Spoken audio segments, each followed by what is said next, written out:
Hey guys, welcome to the shop. Today we're looking at some 7.62 by 54R ammunition, 7.62 rimmed Russian, or really what people know is being used in the Mosin Nagant. I have some Romanian spam can. It's my last can of Romanian. I'm thinking of just selling it because honestly, I don't shoot corrosive ammunition anymore. Really, I don't actually even own a Mosin at this point, so no real point in having it around compared. And this is basically just bulk blasting PKM ammunition.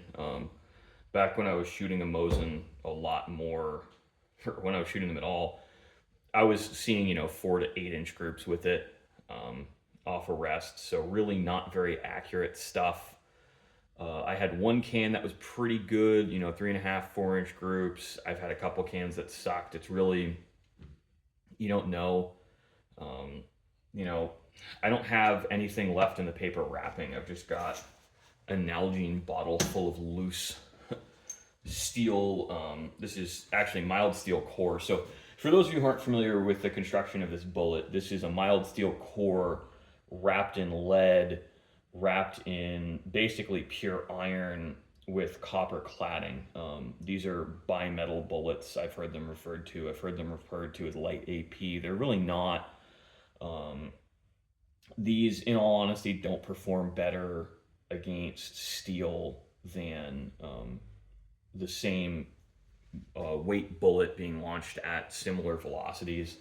That's just plain lead core. I mean, it's marginally better on, like, if you're shooting mild steel with mild steel, but like when you're shooting armor plate, I can't tell the difference. I think there's a lot of myths and legends surrounding this stuff, and that really starts once it stops being imported and it's FUDs at gun shows trying to sell things to you, has been my experience. This is actually somewhat collectible. I've got a few boxes of each left, and it's the same ammunition, just a few years apart. From what I understand, this is like sold as target and training ammo, and this was like the real deal. Go to your biathlon and shoot. I think they use 25 round strings, and that's why this is a 25 round box. I grabbed this one because the paper wrapping on it was torn, but this stuff was made in Russia. I want to say Novosibirsk. It's factory 188. And this is pretty similar to heavy ball. In fact, it is heavy ball. 182 grain bullet at like 25 or 2600 feet per second. And I've shot both of these through a Fin M39 D barrel, I want to say, buddy's rifle, and these were both extremely accurate. We were getting like 1.5 inch, 1.25 groups, and frankly, I mean, I was shooting a little worse than him because I don't see that great at longer distances. I'm a little bit nearsighted, so when I'm shooting irons, I'm held back a lot. We're both getting excellent groups with it. I'm kicking myself for shooting as much of this as I did. I at one point had almost 1,500 rounds of each of these, and I think I only have a couple hundred rounds left. Because as it turns out now, this stuff's worth about 40 or 50 bucks a box, and I could have sold it. I think there's been a huge uptick since the war in Ukraine in interest in Soviet and post-Soviet ammunition.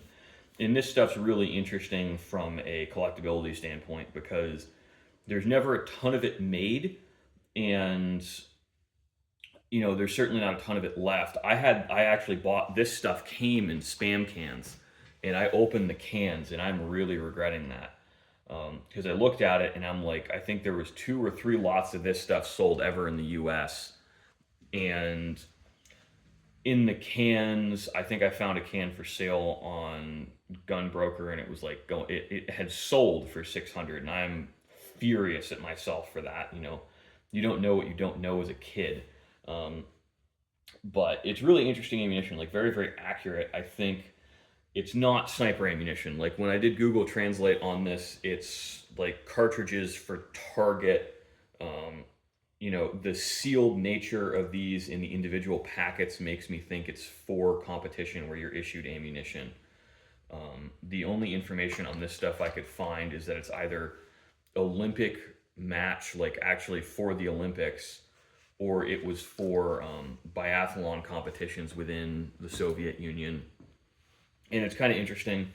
like I think it's cool to have some of this collectible ammunition, like it's pieces of history. On this channel we mostly look at mechanics and individual gun projects. We don't look at kind of relics of the past, and these are kind of cool.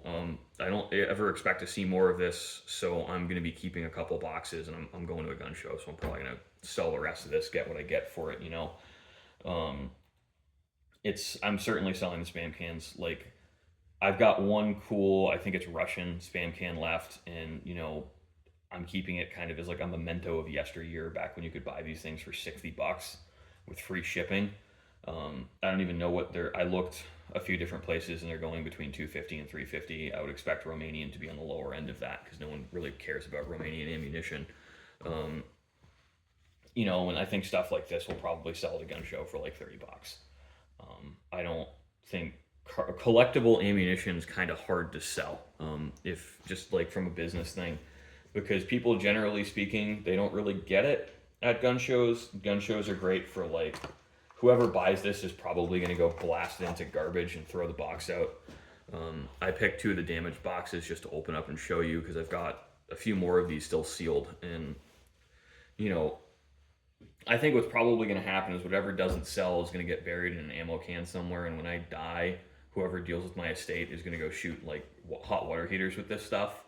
And that's fine. Like once I'm dead, I don't really care what happens to it. But for shooting, really, guys, if you're shooting a Mosin or anything 7.62 by 54R, I'd really just say go get modern, non-corrosive ammunition.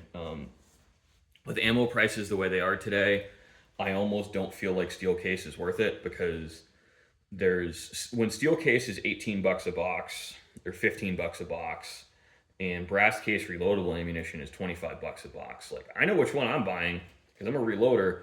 And even if you're not a reloader, you can still go sell these for 25 or 30 cents a piece, once fired brass. Or you can trade it to someone who is a reloader. Like it has some salvage value. I think the steel case thing, we all looked at it and loved steel case back when it was cheap.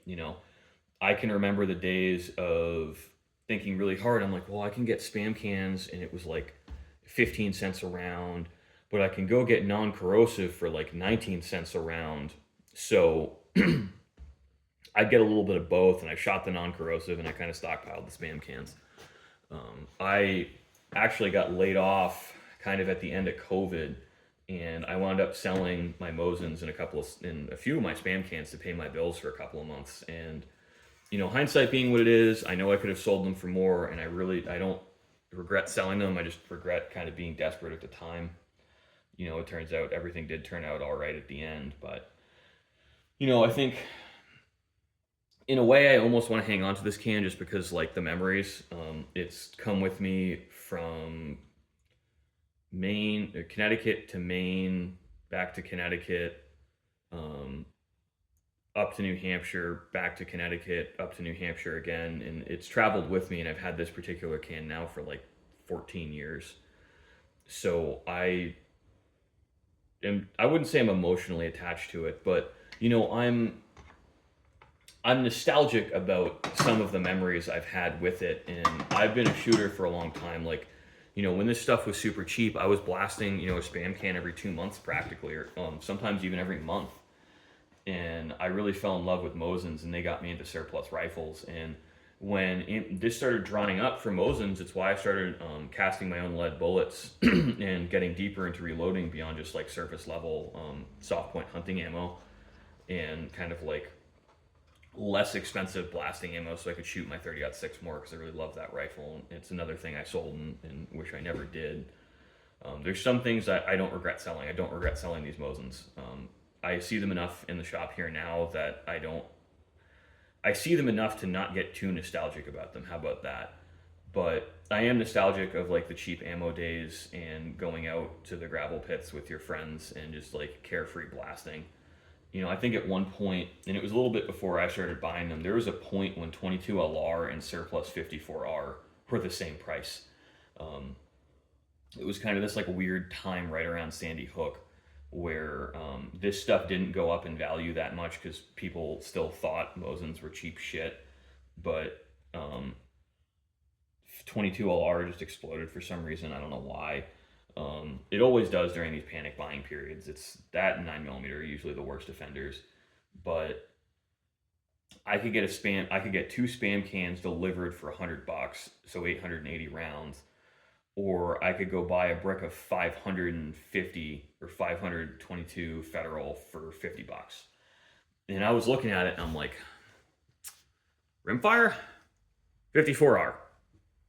So I bought a ton of this stuff. I want to say, guys, like, I'm waxing nostalgic about this. Over the years, I've probably shot 3,000 or 4,000 rounds of 54R through Mosin's various rifles, and I'm kind of sad to see that they're going all in closets now, and they've become like expensive surplus rifles, and it's disappointing, but it's not terribly surprising. It's just the life cycle of everything. They were everywhere and cheap at one point, and now they're not.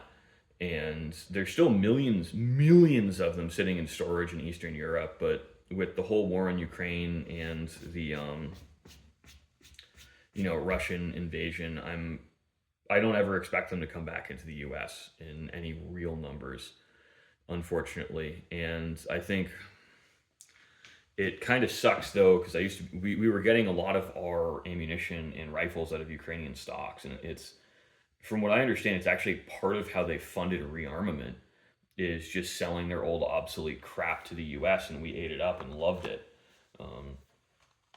Some days I kind of wish I kept a 9130, and other days I'm like, these rifles actually kind of suck. They're heavy, the sights aren't great, they're super long, they're a little bit unwieldy. In a lot of ways, and this is my most controversial take in this video, I'd rather own a 9130 than a finned M39. The M39s are much more accurate rifles. They're always better shooters. And a huge part of that is sights, but they're also pretty goddamn heavy. They're almost 2 pounds heavier than an M39. And you know what, from a target perspective, okay, but if I'm ever actually I see a lot of kids now, I wouldn't even call them kids. They're sometimes older than me and sometimes they're younger than me. But I see a lot of younger guys now taking surplus rifles out hunting. And if I'm dragging something out in the woods, I do not want what is basically a 10.5 pound iron sighted rifle. If I've got to carry something that goddamn heavy, I'd like it to be semi-automatic at least with an optical sight. But I like dragging 7.5 pound rifles out in the woods. That 2.5 pounds, just because of the way you carry it, really adds up. But I think that's the end of our video, looking at some 54R that's not really on the market anymore. Definitely interesting and fun to talk about. And if any of you guys know more about this than I do, please share in the comments.